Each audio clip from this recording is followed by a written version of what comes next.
আমরা এখন শুরু করছি একটা নতুন চ্যাপ্টার, সেটা হচ্ছে সমতল বা প্লেন।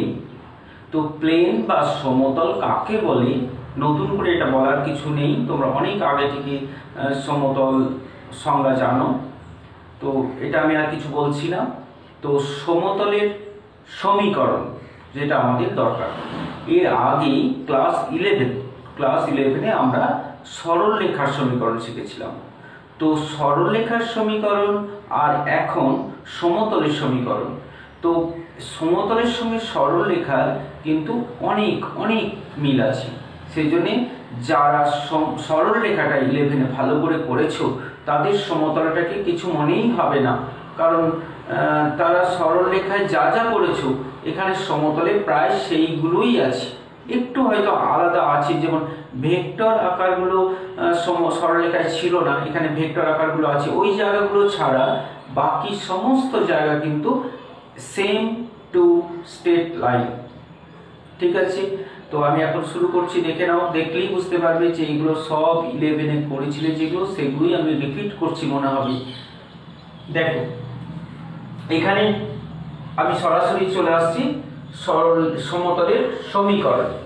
তো সমতলের সমীকরণ হচ্ছে ax plus by plus cz plus d equal to 0। এর সঙ্গে আমি মনে করানোর জন্য 2D যে সরলরেখা তোমরা করেছিলে, 2D সরলরেখা আমরা 3D সরলরেখা এর আগে করে এলাম, সেই জন্য এটা 2D সরলরেখা, 2D সরলরেখা মানে 2 ডাইমেনশনাল। তো সরলরেখার সমীকরণ কি ছিল? সাধারণ আকার ছিল ax plus by plus c equal two 0, তাই না? তাহলে আমরা যদি কম্পেয়ার করে দেখি তো একই জিনিস, শুধু একটা টার্ম বেড়ে যাচ্ছে, যেহেতু এটা ত্রিমাত্রিক সমতল সেই জন্য এর সঙ্গে আর একটা টার্ম বাড়িয়ে দিলেই কিন্তু আমরা সমতলে চলে আসতে পারছি। ঠিক আছে, একটা একটা করে সব আমরা দেখে নেব কিভাবে সমতলের সঙ্গে সরলরেখার কি কি মিল রয়েছে। দেখো এই যে সমতলের সমীকরণ, এখানে নতুন যেটা আমরা পাবো সেটা হচ্ছে এই এ বি সি এর একটা পরিচয় আছে। এ বি সি ডি অবশ্যই ধ্রুবক, এ বি সি ডি চারটি হচ্ছে ধ্রুবক সংখ্যা, একসঙ্গে এ বি সি কখনোই 0 হবে না, ধ্রুবক সংখ্যা। কিন্তু এ বি সির আলাদা আরো একটা পরিচয় আছে, এখানে এ বি সি হলো সমতলের অভিলম্বের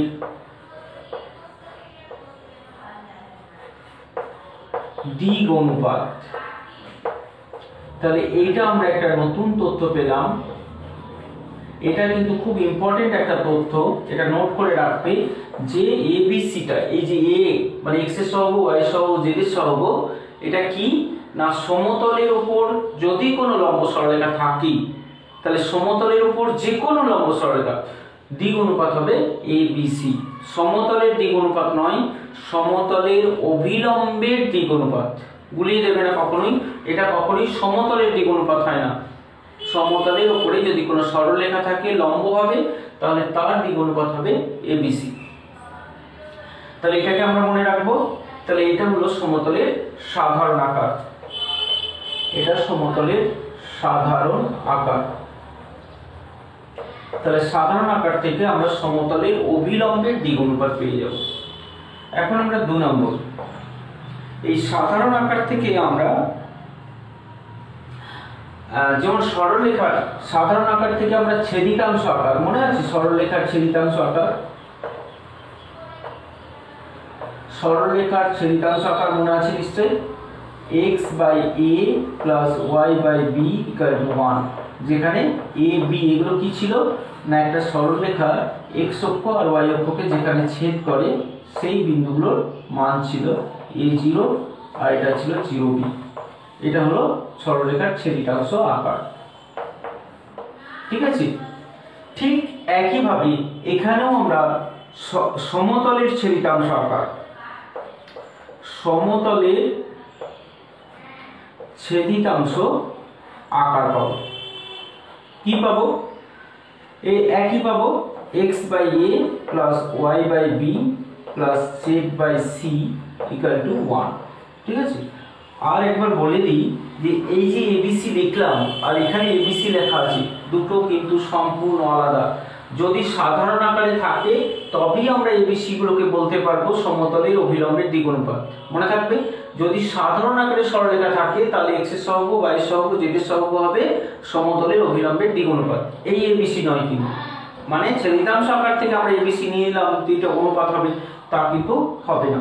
ঠিক আছে, তাহলে এটা থেকে আমরা কি বুঝবো, x অক্ষকে কোথায় ছেদ করবে, a00 বিন্দুতে। এখানে a0 বিন্দুতে ছিল, এখানে a00 বিন্দুতে। y অক্ষকে 0b0 বিন্দুতে, আর z অক্ষকে 00c বিন্দুতে ছেদ করবে।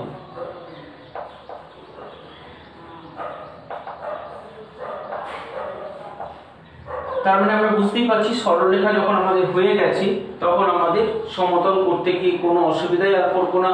মানে মনে হবে অনেক সময় যে আমরা সরলরেখার অঙ্কগুলোই আবার করছি নাকি রিভিশন। ঠিক আছে, তারপরে দেখো আমরা সরলরেখাতেও দুটো বিন্দু দিয়ে সরলরেখার সমীকরণ এরকম ভাবে লিখতাম, y minus y1 by x minus x1 equal to y1 minus y2 by x1 minus x2। এটা হচ্ছে দুই বিন্দু থেকে সরলরেখার সমীকরণ,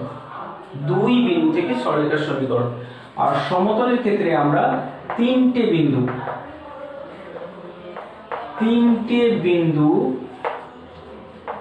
x1 y1 z1 একটা, x2 y2 z2 আরেকটা, ও x3 y3 z3।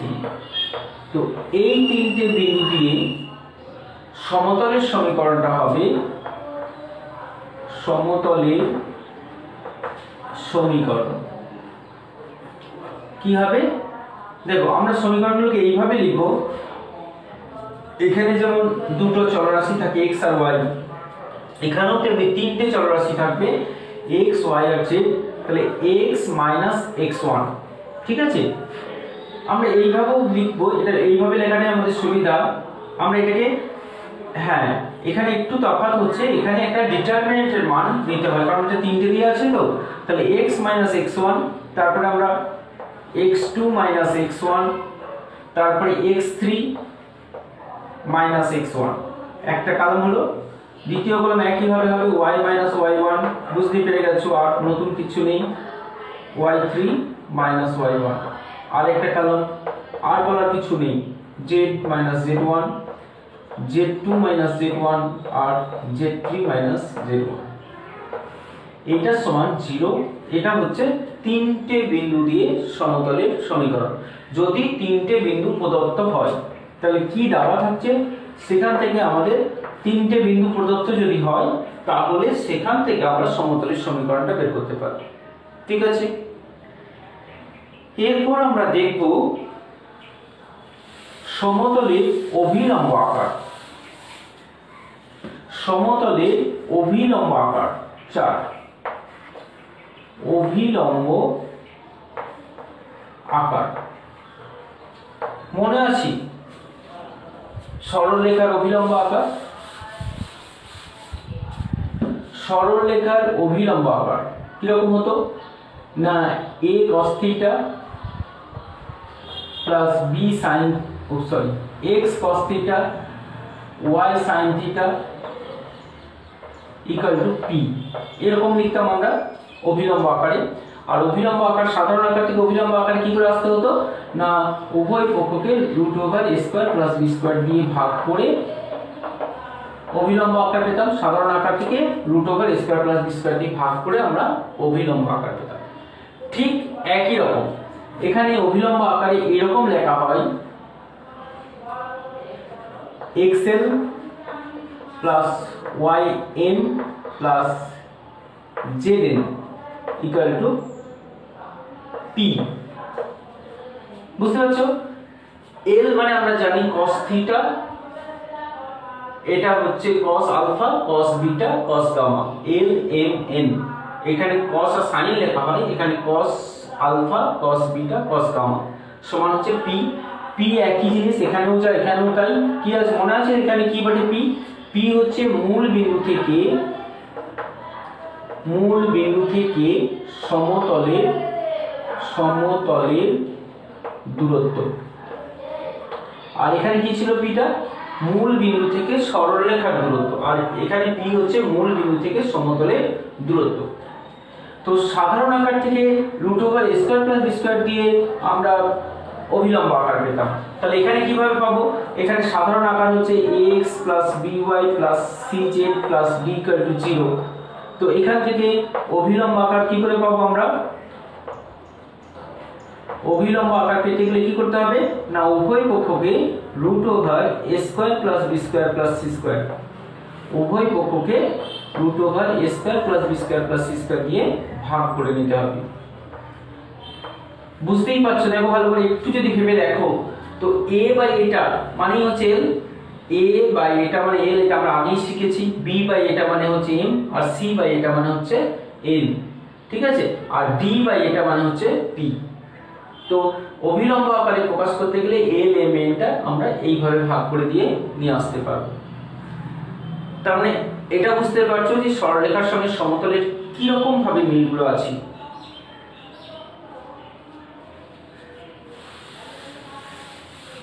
এই গেল আমাদের সমতলের সঙ্গে সরলরেখার মিল। এখন পার্থক্য কিছু থাকবে, কারণ বললাম যে যেহেতু সরলরেখাতে আমাদের ভেক্টর আকার আছে, সমতলে আমাদের ভেক্টর আকার আছে যেটা সরলরেখায় ছিল না। তাহলে আমরা শিখব সমতলের ভেক্টর আকার। তো সমতলের ভেক্টর আকার আমরা কিভাবে পাবো? দেখো কোন সমতলের একটা বিন্দুর অবস্থান ভেক্টর যদি দেওয়া থাকে a, আর সমতলের উপরে একটা অভিলম্ব একটা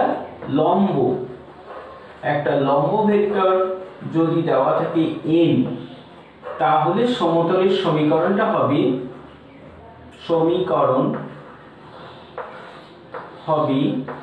কি হবে না এটা আমরা মনে রাখবো যে a dot r dot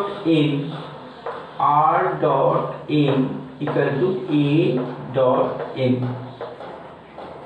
r dot n equal to a dot n, এটাই হচ্ছে একটা সমতলের ভেক্টর আকার।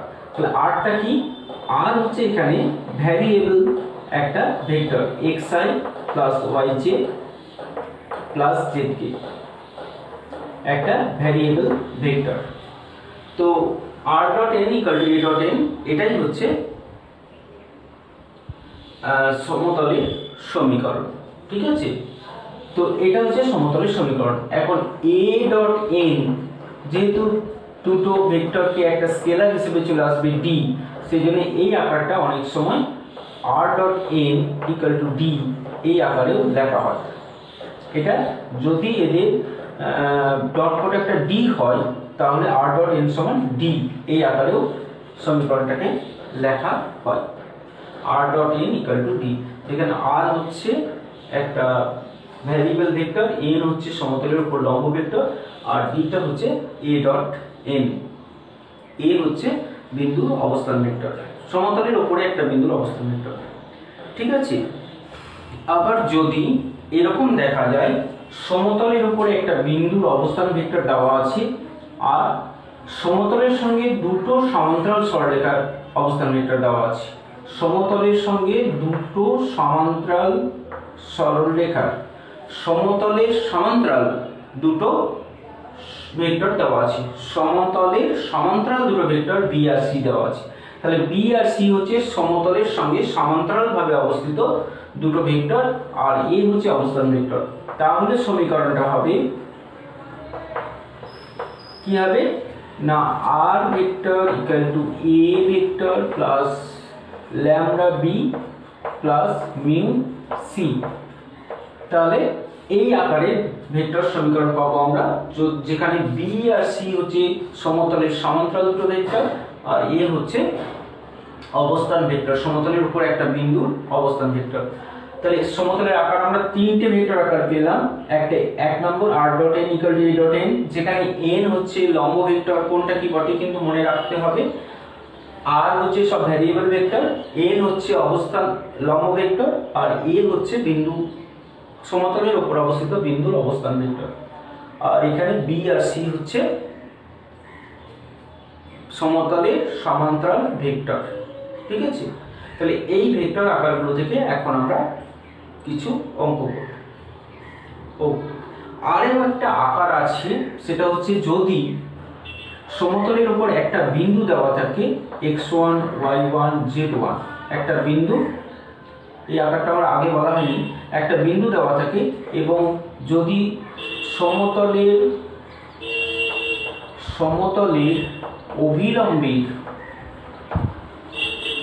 অভিলম্বের দিক অনুপাত, সমতলের অভিলম্বের দিক অনুপাত যদি a b c হয়, মানে এইগুলো যদি দেওয়া থাকে প্রদত্ত হয়, এগুলো যদি দেওয়া থাকে তাহলে সরলরেখার সমীকরণটাও আমরা বের করতে পারবো। তার মানে একটা বিন্দু আর দিক অনুপাত যদি সমতলের দিক অনুপাত নয় কিন্তু সমতলের অভিলম্বের দিক অনুপাত যদি দেওয়া থাকে তাহলে সমীকরণ হবে এরকম x minus x1 a into x minus x1 plus b into y minus y1 plus c into z minus z1 equal to 0।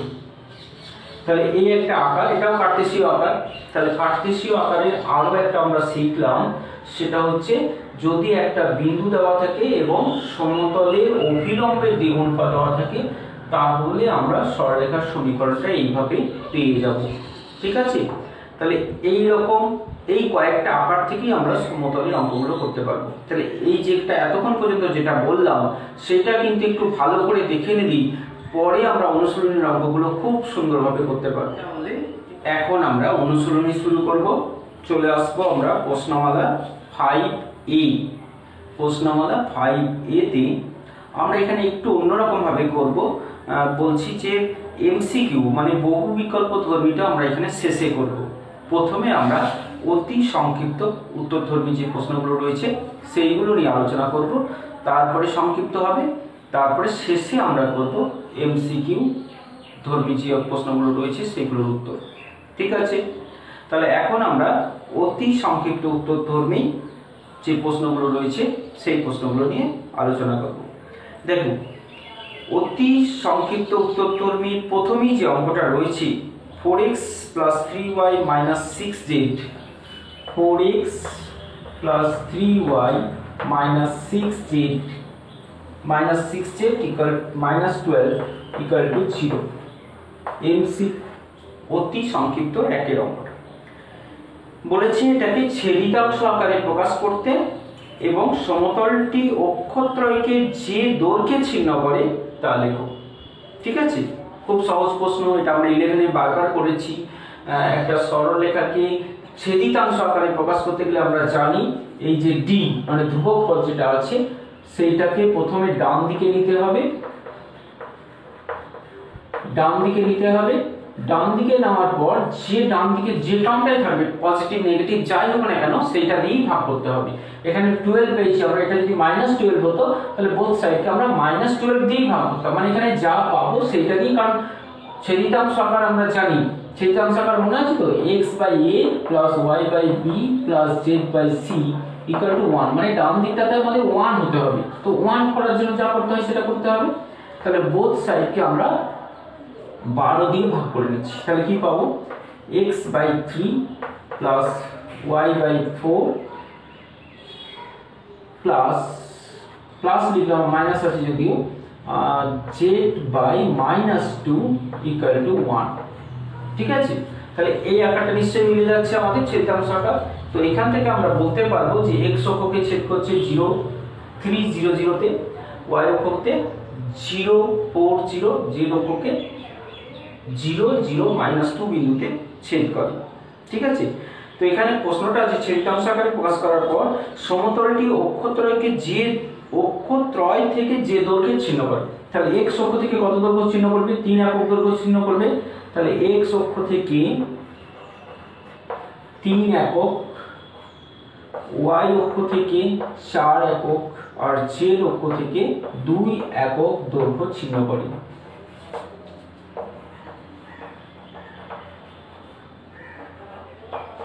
ঠিক আছে, আরো একটা প্রশ্ন, না এখানে আর কোনো প্রশ্ন নেই, তাহলে এই তিনটি প্রশ্ন আছে।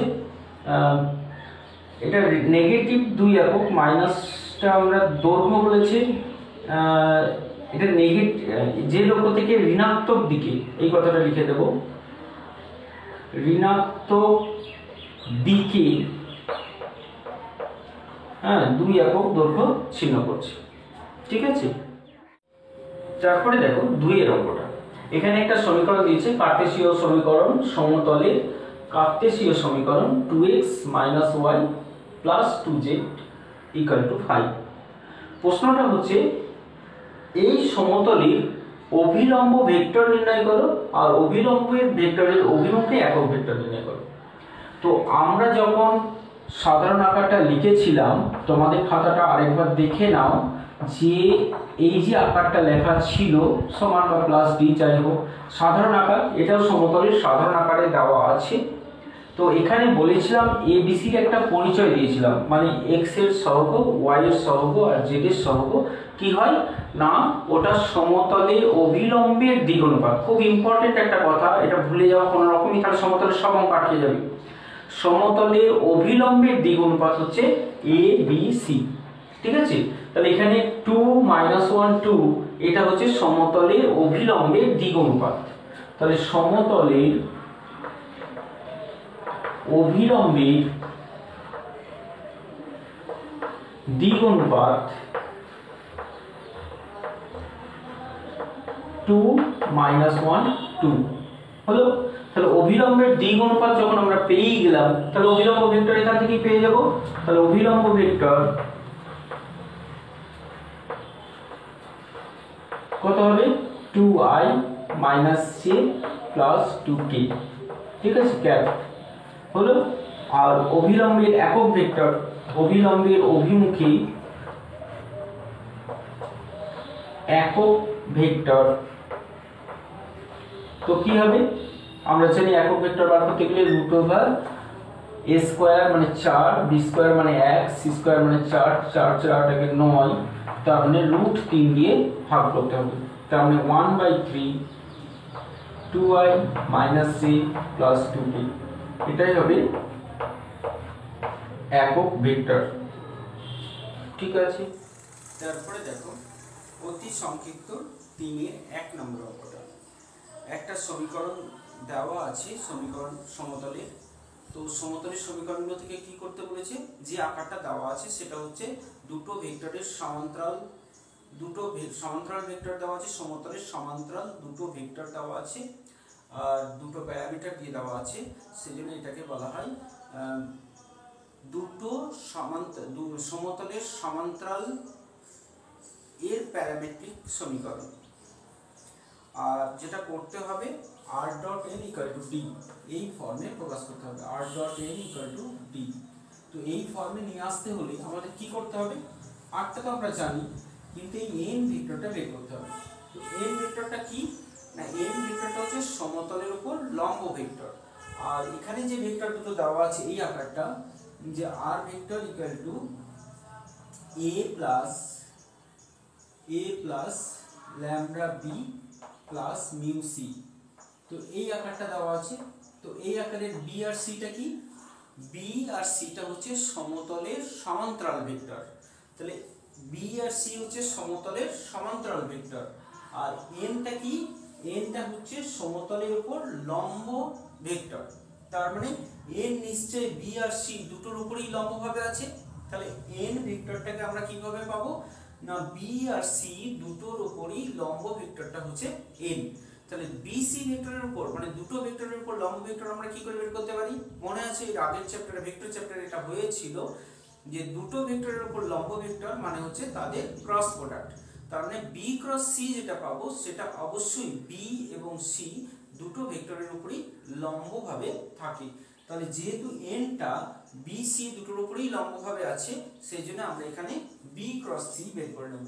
তাহলে এখানে ভেক্টর কিন্তু যদি প্রথমে লিখে নিই, a ভেক্টরটা হচ্ছে 2i plus k cap, b ভেক্টরটা এখানে হচ্ছে আমাদের i, আর c ভেক্টরটা হচ্ছে i minus 2j minus k।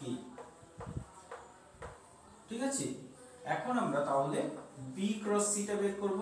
তাহলে b cross c equal two হচ্ছে i j k, b মানে হচ্ছে 1 0 0, আর এটা হচ্ছে 1 মাইনাস 2 মাইনাস 1, তার মানে হচ্ছে i into 0 0 minus j into minus 1 0 plus k into minus 2, তার মানে হচ্ছে j মাইনাস 2k। এটা পেলাম আমরা b ক্রস c, তার মানে হচ্ছে n ভেক্টর, n ভেক্টর হচ্ছে j মাইনাস 2k। এটা আমরা n পেয়ে গেলাম। অতএব সমীকরণ মানে r dot n equal to d আকারে, তাহলে সমতলের সমীকরণটা হবে, সমতলের সমীকরণ কি হবে তাহলে r dot n equal to r dot a dot n, a dot n, তাই না? তাহলে r ডট, r তো আমরা জানি xi plus yj plus z কে লিখতে পারি, বা r টাকে রেখে দিতেও পারি, কারণ r টা সবসময় ভ্যারিয়েবল একই হয়, কোনো পাল্টায় না। n টা আমরা পেলাম j মাইনাস 2k সমান a, a মানে হচ্ছে 2i minus k, 2i minus k dot হচ্ছে n, n মানে আমরা পেলাম j minus 2k, j minus 2k। তো এটা ডট প্রোডাক্ট করে দিতে হবে। তাহলে এটা ডট প্রোডাক্ট করলে আমরা পাবো i টা 0 হয়ে যাবে, j টা 0 হয়ে যাবে, আর প্লাস 2 থাকবে, তাহলে সমান হচ্ছে 2। তাহলে এটা আমাদের অ্যান্সার হবে যে r ডট, তাহলে অ্যান্সারটা কি হলো r dot j minus 2k সমান হচ্ছে 2। তাহলে এটাই আমাদের অ্যান্সার। ঠিক আছে, তারপরে দেখো 4-এর 1-একটা, তো প্রায় একই রকমই প্রশ্ন, একই রকমের সমীকরণই দেওয়া আছে। তো এখান থেকে আমরা একই করব, মানে প্রথমে 3-এর মতোই আমরা a dot n r dot n equal to a dot n কে নিয়ে আসবো, তারপরে আমরা কার্টেসীয় করতে পারবো। তাহলে এই পর্যন্ত আসার পর আমরা কার্টেসীয় করব। তাহলে এই পর্যন্ত করতেই হবে, মানে 3-এর যা করলাম সেটা আমাদের করতেই হচ্ছে।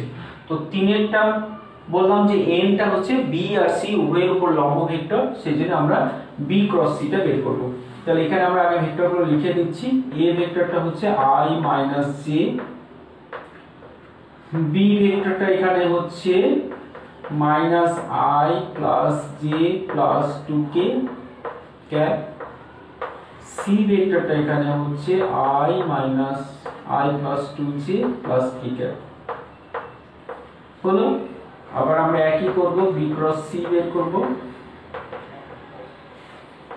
i j k মাইনাস 1 1 2 1 2 1, এটা প্রথমে আমরা বের করে নেব। i into 1 minus 4 minus j into minus 1 minus 2 plus k into minus 2 minus 1, তাহলে কত হচ্ছে মাইনাস 3i, এটা হচ্ছে 3 প্লাস 3j, এটা হচ্ছে মাইনাস 3k। এটা পেলাম আমরা n ভেক্টর পেলাম। অতএব r dot n equal to a dot n, r মানে হচ্ছে আমরা জানি xi plus yj plus zk, আর n টা হচ্ছে minus 3i plus 3j minus 3k cap থাকবে, কারণ সেগুলো ইউনিট ভেক্টর। ইকুয়াল টু হচ্ছে এটা আমরা এখান থেকে নেব I minus J cap dot minus 3i minus plus 3j minus 3k dot. তাহলে এখান থেকে আমরা এই দুটো ডট প্রোডাক্ট করে কত পাবো? এই দুটো ডট প্রোডাক্ট করে পাবো minus 3x plus 3y minus 3j equal to এদিকে ডট প্রোডাক্ট করে আমরা পাবো মাইনাস 3 মাইনাস 3। ঠিক আছে, তাহলে এখানে আমাদের কার্টেসীয় আকার, তাহলে কার্টেসীয় আকার কি হবে? 3 দিয়ে ভাগ হয়ে যাচ্ছে, তাহলে 3 দিয়ে ভাগ করে আমরা কার্টেসীয় আকারটা পাবো মাইনাস 3 দিয়ে ভাগ করে দিচ্ছি, তাহলে x minus y plus j equal to minus 3 দিয়ে ভাগ করছি 2। তাহলে এটাই হবে আমাদের কার্টেসীয় আকার। ঠিক আছে, তারপরে দেখো 6 এখানে 3টে ভেক্টর দেওয়া আছে, দিয়ে বলেছে এই ভেক্টর বিন্দুগামী সমতলের ভেক্টর সমীকরণ নির্ণয় করো। তো তার মানে এই 3টে অবস্থার ভেক্টর দেওয়া আছে, তাহলে এই 3টে বিন্দু আমরা বের করে নিতে পারবো। তাহলে বিন্দু 3টে কি কি হবে? বিন্দু 3টি হবে, একটা হবে 3, 4, 2, একটা 2, মাইনাস 2, মাইনাস 1, আর একটা হবে 7, 0, 6। তো 3টে বিন্দুগামী সমতলের সমীকরণ আমরা বের করতে পারি। তাহলে সমতলের সমীকরণ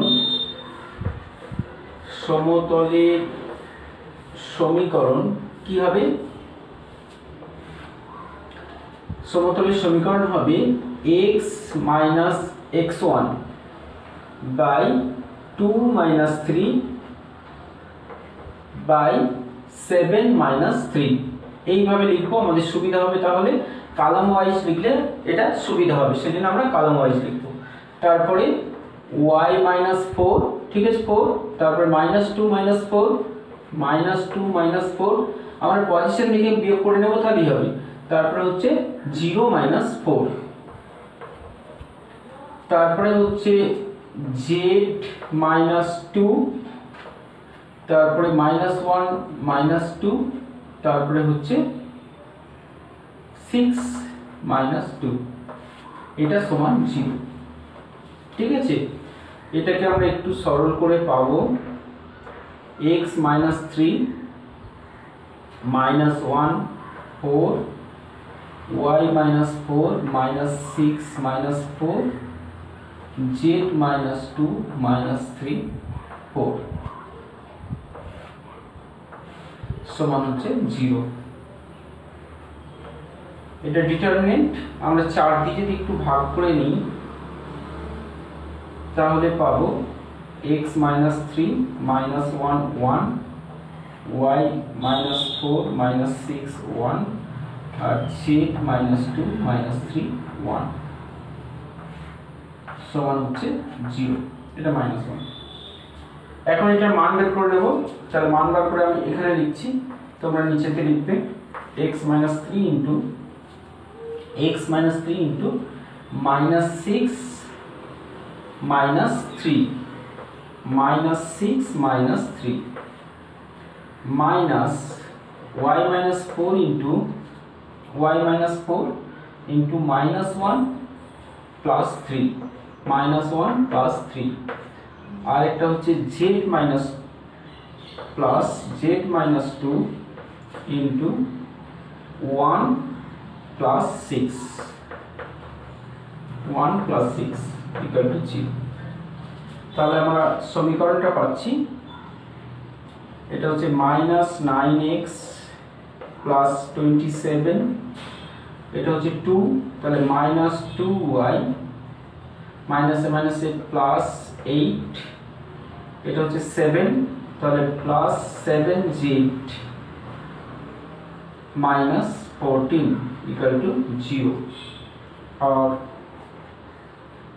minus 9x minus 2y plus 7z equal to 7 8 6 থাকছে এখানে, 6 এখান থেকে বাদ দিলে আমরা পাচ্ছি 21, তাহলে -21। ঠিক আছে, এটা হলো আমাদের কার্টেসীয় সমীকরণ। কিন্তু বলেছে ভেক্টর সমীকরণ নির্ণয় করো, তো খুব সহজেই আমরা ভেক্টর সমীকরণে পরিবর্তন করে দিতে পারবো। তাহলে ভেক্টর সমীকরণে আমরা কিরকম ভাবে লিখব না, r ডট n বলতে এখানে আসবে -9i - 2j plus 7k equal to হচ্ছে -21। ঠিক আছে, এটা পেলাম আমরা।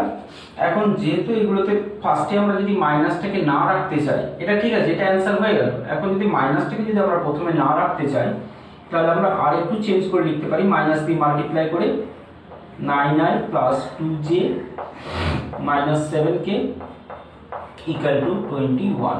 তাহলে আমরা এটাকে অ্যান্সার রাখতে পারি, ক্যাপগুলো দিয়ে দিতে হবে। ঠিক আছে, তাহলে এটাই অ্যান্সার। তারপরে দেখো 7 আর 8 একই রকমের আছে। 7-এর আমরা 6 যেটা করলাম, 3টে বিন্দু দিয়ে সমতলের সমীকরণ বের করলাম। 7-এরও তাই, 3টে সমীকরণ দিয়ে 3টে বিন্দু দিয়ে সমতলের সমীকরণ নির্ণয় করতে বলেছে, নতুন কিছু নেই। সবসময় এটা জানবে অঙ্ক কিন্তু নিজেকে করতে হবে। আমি অঙ্কটা করে দিলাম, তুমি খাতায় দেখে সেটা ভিডিও স্টপ করে দিয়ে দেখে লিখে নিলে তাতে কিন্তু তোমার অঙ্ক শেখা হবে না। তোমাকে অঙ্ক নিজে করতে হবে। অঙ্ক হচ্ছে হাতে কলমে প্র্যাকটিস, যতক্ষণ না করেছো ততক্ষণ হবে না। সেই জন্যে অঙ্ক কোথাও, আবার অঙ্ক যদি এটা মনে হয় যে আমার খাতাতে করা রয়েছে অঙ্ক, বা বইয়ে করা আছে, বা এক্সাম্পলে করা রয়েছে, তার মানে অঙ্কটা তোমার হয়ে গেছে, এটাও নয়। কিন্তু অঙ্ক সবসময় এক্সাম্পলে থাকলেও করতে হবে। তোমাদের এক্সাম্পলের অঙ্কও কিন্তু দরকার। পরীক্ষায় এক্সাম্পল থেকে অঙ্ক দেয়, এক্সারসাইজ থেকে অঙ্ক দেয়, সব অঙ্কই তোমাদের দরকার। সেই জন্য অঙ্কটা শিখতে হবে। সব অঙ্কই তো আর বারবার প্র্যাকটিস করা সম্ভব নয়। এবার অঙ্ক যদি তুমি শিখে থাকো, তাহলে একটা অবশ্যই মাঝে মধ্যে একটা দুটো করে প্র্যাকটিস করতে হবে। অঙ্ক শিখে রেখে দিলাম মানেই থেকে গেল, তাও থাকবে না। অঙ্ক মাঝে মধ্যেই একই রকমের অঙ্ক আছে 5টা, একটা তুমি মাঝে মধ্যে করে নিলে, প্রথমবার যেটা করলে দ্বিতীয়বার আবার যখন প্র্যাকটিস এলে তখন পরেরটা করলে, তাহলে কিন্তু অঙ্কগুলো সব তোমার মাথার মধ্যে থেকে যাবে। যাই হোক, দেখো অঙ্ক কিন্তু শিখতে হবে। তাই জন্য অঙ্কগুলো যেটা আমি বাদ দিয়ে যাচ্ছি তার মানে সব ওটাও তোমাকেও করতে হবে না, এটা কিন্তু নয়। আমি বাদ রেখে দিচ্ছি, ওটা তোমাকে করতে হবে। ঠিক আছে, তাহলে 7-এরগুলো 3টে বিন্দু দিয়ে যেভাবে 6-এরটা হলো ঠিক সেইভাবেই হবে। 6-এর বিন্দুটা বের করে নিতে হয়েছিল, 7-এর বিন্দু 3টেই দেওয়া আছে। 8-এরটাও একইভাবে হবে, 3টে বিন্দু দিয়ে প্রথমে সমতলের সমীকরণ বার করবে, কার্তেশীয় সমীকরণই বের করবে। তারপরে 4 নম্বর বিন্দুটাকে বসিয়ে দেবে। যদি সিদ্ধ হয় তাহলে 4টে বিন্দু সমতলীয় হয়ে যাবে, নিশ্চয়ই সিদ্ধ হবে। তারপরে দেখো 9-এরটা, এখানে একটা বিন্দু দেওয়া আছে, দিয়ে বলেছে যে সমতলটা 3টে অক্ষকে মূল বিন্দু থেকে সমান দূরত্বে ছেদ করে। তো মূল বিন্দু থেকে সমান দূরত্বে ছেদ করে, মূল বিন্দু থেকে সমান দূরত্বে ছেদ করে, এটা আমরা কোন আকারে পেয়েছিলাম? তোমরা সমতলে যদি নতুন লাগে, তোমরা ক্লাস 11-এ যে সরল রেখা করেছিলে ওখানেও ওটার কথাও চিন্তা করতে পারো, যে কোন আকারে আমরা মূল বিন্দু থেকে সমান দূরত্ব বা মূল বিন্দু থেকে একই দূরত্বে ছেদ করে এইরকম পেয়েছিলাম। কোন আকার? ঠিক ছেদিতাংশ আকার। ঠিক তো? তাহলে ছেদিতাংশ আকার, সমতলের ছেদিতাংশ আকারটা কি? x/a plus y/b plus z/c equal to 1। এটা হচ্ছে সমতলের ছেদিতাংশ আকার। এখন ওরা কি বলেছে, এটা হচ্ছে x অক্ষের ছেদিতাংশ, এটা y অক্ষের ছেদিতাংশ, এটা z অক্ষের ছেদিতাংশ। কিন্তু শর্তটা কি দেওয়া আছে এখানে, যে 3টে থেকে সমান দৈর্ঘ্যের অংশ ছিন্ন করে। তার মানে এটা a equal to b equal two c, 3টেই সমান দৈর্ঘ্যের অংশ ছিন্ন করে। তাহলে যেহেতু 3টে সমান দৈর্ঘ্যের অংশ ছিন্ন করে, 3টি সমান দৈর্ঘ্যের অংশ ছিন্ন করে, তাহলে আমরা কি লিখতে পারবো? তাহলে সমীকরণটি হবে এই আকারে x/a plus y/a plus z/a সমান 1। কারণ তিনটি সমান, তাহলে a সমান b সমান c, a এর জায়গায় b এর জায়গায় c এর জায়গায় তিনটেতেই আমরা a বসালাম। এবার এটা আমাদের একটাই মাত্র আননোন থাকলো, x y z কিন্তু এখানে আননোন নয়, কোনো ইকুয়েশনে x y z হচ্ছে ভ্যারিয়েবল, ওটাকে আমরা আননোন বলি না। তাহলে আননোন নাম্বার থাকছে আমাদের একটা, তাহলে একটা মান বার করার জন্য একটা ইকুয়েশনই যথেষ্ট। আর ইকুয়েশনটা কোথা থেকে পাবো, এই বিন্দুকে আমি বলে দিচ্ছি। তাহলে সমতলটি 2, 3, -1 বিন্দুগামী। তাহলে এটা আমরা বসিয়ে নিচ্ছি, x এর জায়গায় 2 বসাবো, y এর জায়গায় 3 বসাবো, আর z এর জায়গায় বসাবো -1 সমান হচ্ছে 1, বা 3 আর 2 5 -1 4/a সমান 1, তার মানে a সমান পাচ্ছি 4। অতএব সমতলটির সমীকরণ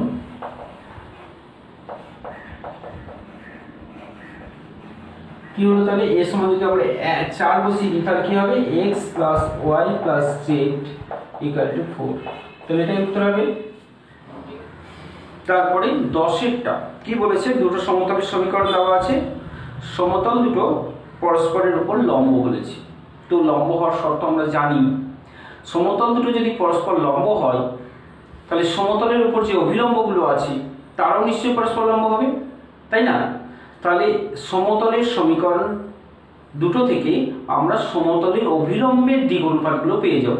যেমন 10-এর 1 নম্বর যে সমীকরণটা দেওয়া আছে তার অভিলম্বের দিক অনুপাত, কখনোই কিন্তু সমতলের দিক অনুপাত কথাটা ব্যবহার করবে না, এটা করা যায় না।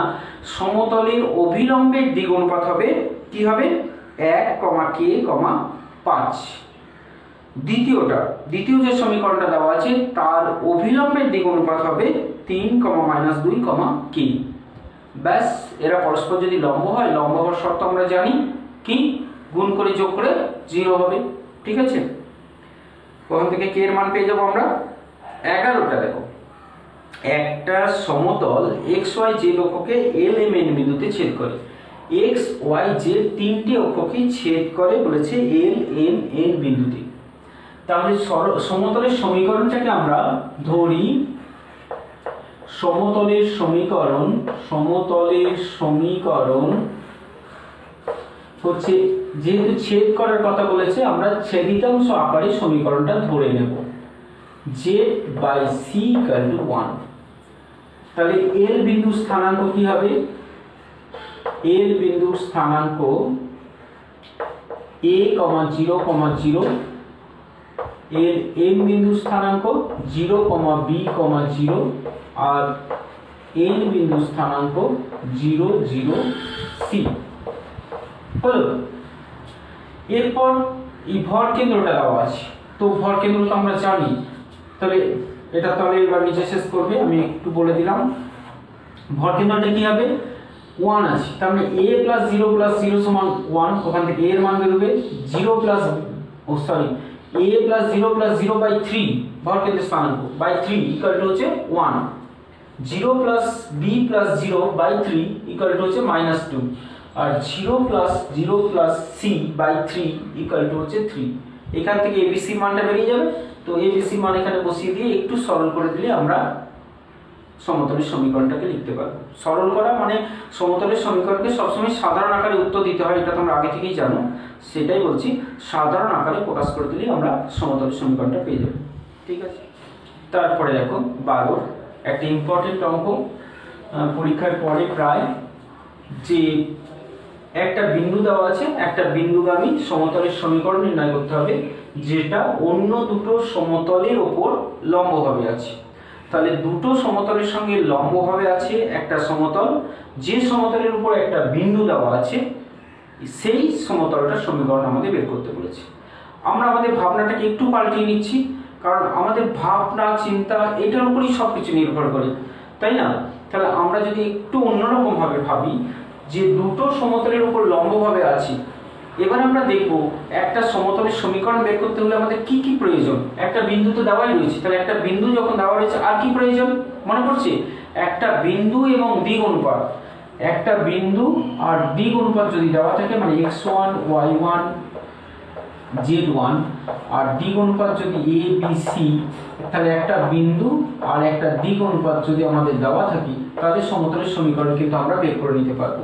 কিভাবে? a into x minus x1 plus b into y minus y1 plus c into z minus z1 equal to 0। তাহলে একটা সমতলের সমীকরণ পেতে হলে আমাদের একটা বিন্দু একটা দিক অনুপাত পেলেই হয়ে যাবে। মানে দিক সমতলের দিক অনুপাত নয়, কিন্তু সমতলের অভিলম্বের দিক অনুপাত, ঠিক আছে? তাহলে এখন যদি আমি এটা ধরে নিই যে নতুন সমতলের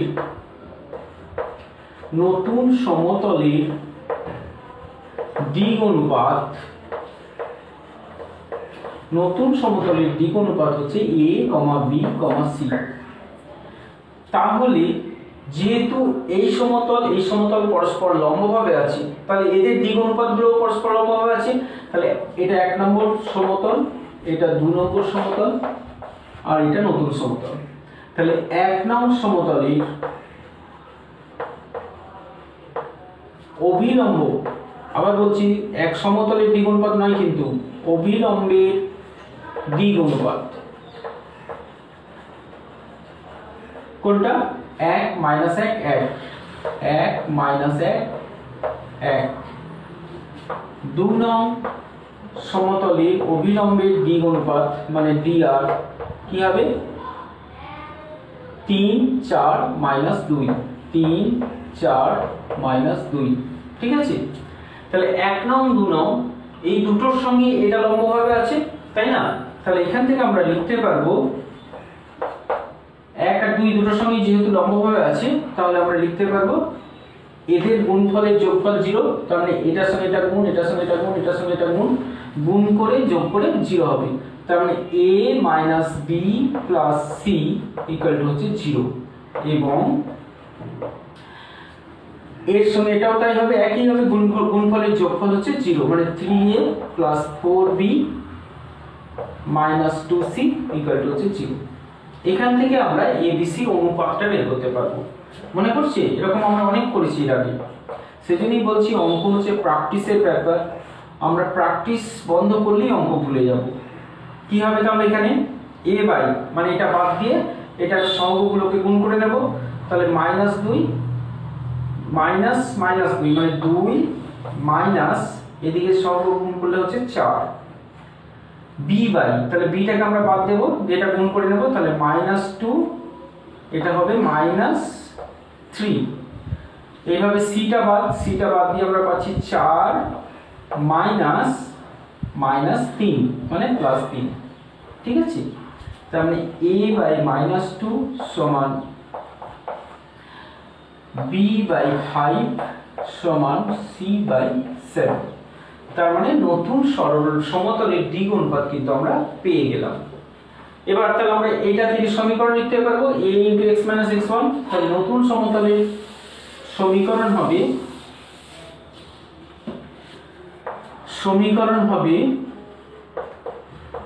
কি হবে? a মানে হচ্ছে -2 * x - x1, একটা বিন্দু দেওয়া আছে 2 প্লাস 5 * y - y1 মানে হচ্ছে 1, তারপরে প্লাস 7 * z প্লাস 1 সমান হচ্ছে 0। তার মানে হচ্ছে -2x plus 4 plus 5y minus 5 plus 7z plus 7 equal হচ্ছে 0। তার মানে হচ্ছে -2x plus 5y plus 7z equal to হচ্ছে 11 থেকে 5 বাদ দিলে হচ্ছে 6। আমরা প্রথমেই যে মাইনাসটা পেয়েছি এটাকে বাদ দিয়েও আমরা লিখতে পারি, বা এটা রেখে দিতেও পারি, এটাকে রেখে দিতে পারি, বা মাইনাসটাকে বাদ দিয়ে লিখতে হবে 2x minus 5y minus 7z plus 6 equal to 0, ঠিক আছে? তো এটাই হবে সমতলের সমীকরণ। তারপরে দেখো খুব ইম্পর্টেন্ট এবং গুরুত্বপূর্ণ আরো একটা প্রশ্ন 13, এটা মনে রাখবেন, যদি অঙ্কটা ছোট অঙ্ক এমসিকিউ বা 2 নম্বর প্রশ্ন তো দিতে পারে। দেখো এখানে বলেছে একটা বিন্দুগামী এবং একটা সমতলের সমান্তরাল সমতলের সমীকরণ। তো আমরা এটাও বলছি যে সমতলের সঙ্গে কার মিল আছে না 11-এর যে সরলরেখা মানে 2D যে সরলরেখা 3D সরলরেখা নয়, কিন্তু আমরা 12-এর যে সরলরেখাটা করে এলাম ওটা হচ্ছে 3D সরলরেখা, কিন্তু 3Dর সঙ্গে মিল নেই। 2Dর যে সরলরেখা তার সঙ্গে সমতলে প্রচুর মিল আছে। তো আরো একটা মিল দেখো, এখানে একটা সরলরেখা সমীকরণ যদি ax + by + c = 0 হয়, তাহলে এর সমান্তরাল সমতলের সমীকরণ কি হবে? এর সমান্তরাল সরলরেখার সমীকরণ হয় ax + by + k = 0। শুধুমাত্র এই ধ্রুবক পদটাই চেঞ্জ হয় সমান্তরাল সরলরেখার ক্ষেত্রে। ঠিক একই রকম এইটা একটা সমতল, এর সমান্তরাল যত সমতল থাকবে প্রত্যেকের শুধু ধ্রুবক পদটাই চেঞ্জ হবে, বাকি x y z এর সহগ সব সেম থাকবে। তাহলে এই সমতলের সমান্তরাল সমতলের সমীকরণ কি হবে? তাহলে এই প্রদত্ত সমতলের সমান্তরাল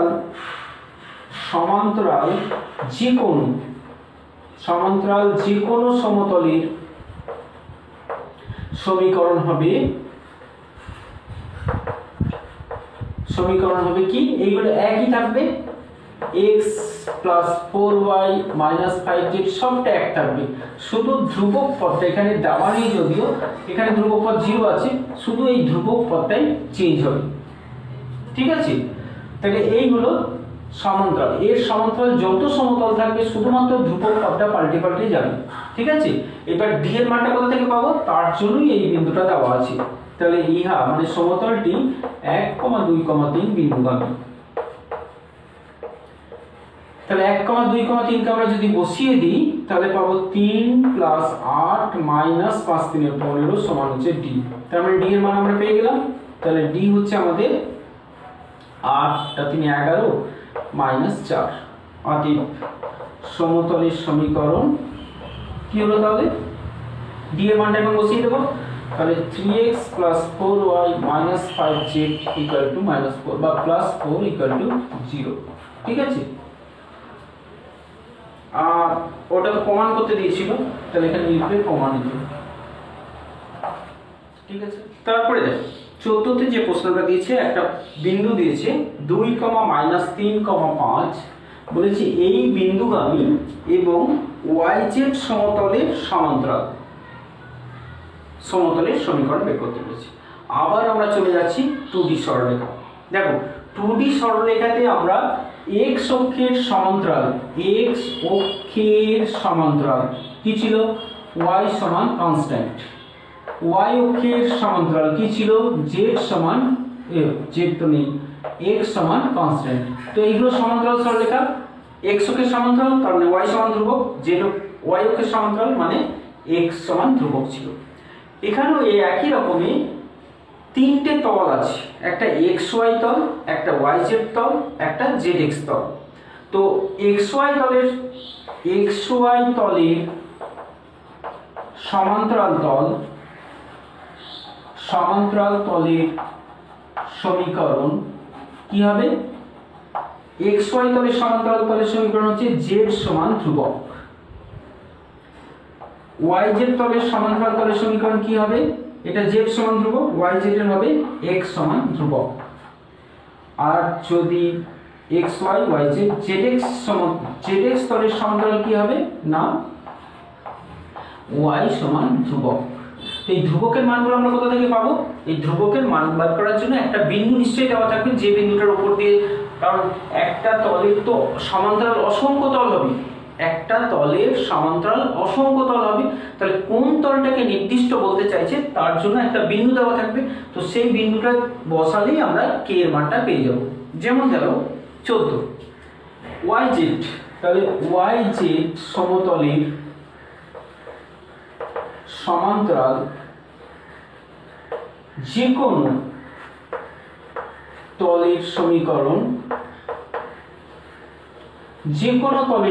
কি হবে বললাম? yz, তার মানে x সমান হচ্ছে কনস্ট্যান্ট, x সমান কনস্ট্যান্ট কে কে দিচ্ছি আমরা।